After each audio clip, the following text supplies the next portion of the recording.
করেছে এই জনগণকে খেপানোর জন্য, ইরানের যে গণতন্ত্র নষ্ট করে দিল, যার জন্য আমেরিকা কত ট্রিলিয়নস অফ ডলার নষ্ট হয়েছে।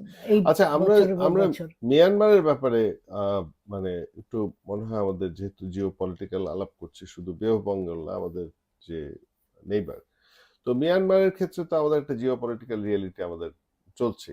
তাদের 10 লাখ রোহিঙ্গা, আমরা আমাদের জায়গায় তাদেরকে থাকতে দিচ্ছি, এবং ওই অঞ্চলে কিন্তু মেজরিটি হচ্ছে রোহিঙ্গা।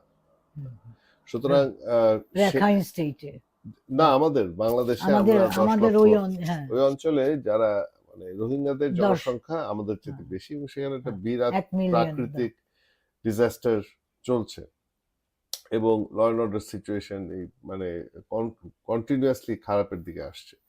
এখন আবার ট্রাম্প আসাতে আমরা যেই বাস্তবতায় পড়তে যাচ্ছি, যে রোহিঙ্গাদের চলার জন্য তাদের শিক্ষা, স্বাস্থ্য, খাদ্য, বাসস্থান, এই জন্য কিন্তু আমেরিকায় সেই সাপোর্টটা দিয়ে এসছে।